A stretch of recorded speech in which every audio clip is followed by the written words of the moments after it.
And we are back. It's the Information Week News Desk. I'm Sarah Peters, and this is live coverage of Interop ITX. I hope you've enjoyed what you've seen so far, and if you have, say so using the hashtag IWNewsDesk. Our next guest spoke Monday at one of our pre-conference events, the Dark Reading Cybersecurity Crash Course. She spoke about the security issues due to plain old negligence, and it was not plain at all. I can tell you, she was fabulous.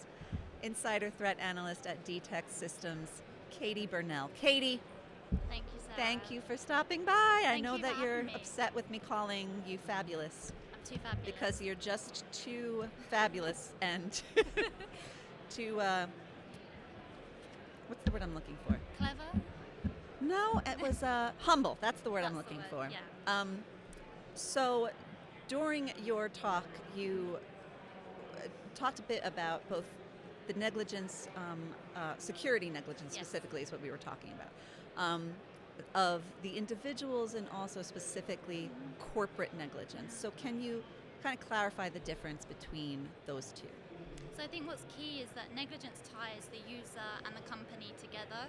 You may have a culture in your company that is quite weak in the stance of insider threat. So they're negligent, they're not teaching their users how to be vigilant with what they're doing, and therefore the users have no education or awareness on how to test what they're receiving on email or question what they're seeing on their machines, and then there's just a culture of misunderstanding which then leads users to doing their own practices, and without any visibility of that you end up with users being extremely negligent. One thing that I really took from your talk, which I loved, is that you talk to a lot of people in security and they'll say, you can't fix stupid, and users will always make mistakes, and therefore user awareness training is completely pointless. But I got from you, yes, users will always make mistakes, and therefore user awareness training is essential. Did I get that right? Yes. And if so, why is it so essential? Training your users is essential as a foundation to set the company up for a better standpoint against insider threat. So if you don't educate your users as a company, you have no backbone to fall back on should the biggest breach that you can imagine occur. As a company, you can't say, well, we told you not to do that. And then for argument's sake, the user can say, I wasn't trained. So if you train your users, you're creating a basic line of understanding what should be done, what can't be done.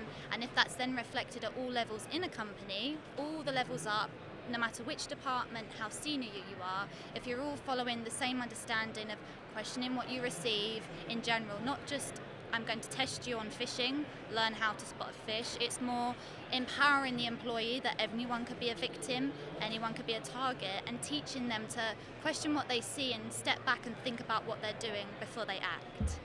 Could that be important when you're in a legal situation, say after a breach and all of these class action suits are coming your way, like if you're Equifax or something? Yes, something, yeah. And that helps you have that backbone, like you're saying, not Yes. just for security reasons, but for... Yeah, you need to know and prepare your company for what to do. So if you educate your users, that is the tip of the iceberg. It's an important tip to the iceberg.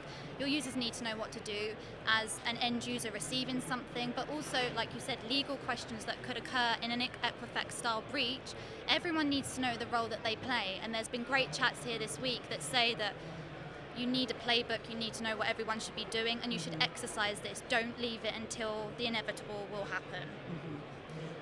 We talk a lot about phishing, Yes.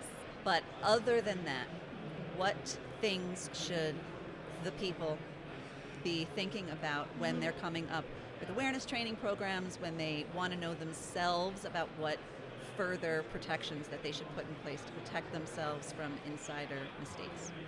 I think first and foremost, you need to know what your users are doing. You really need to know what they're doing. You can't think, oh, we imagine our users are just, if they're going to do something bad, they're being malicious. You need to understand that users are negligent in what they do. They're trying their best to be collaborative. They may have teams around the world, and they need to be taught the proper way of sharing information that's secure. They need to be taught which way to upload files online. If they need that for business, there needs to be a corporate understanding of what's been agreed. You need to teach everyone the right way of what they should be doing, rather than enabling users to find their own ways to create PDFs. We see that so much at DTEX with people trying to be useful, and they download a tool and they use it, or they upload to a website that creates a PDF, and that information is completely out of your hands.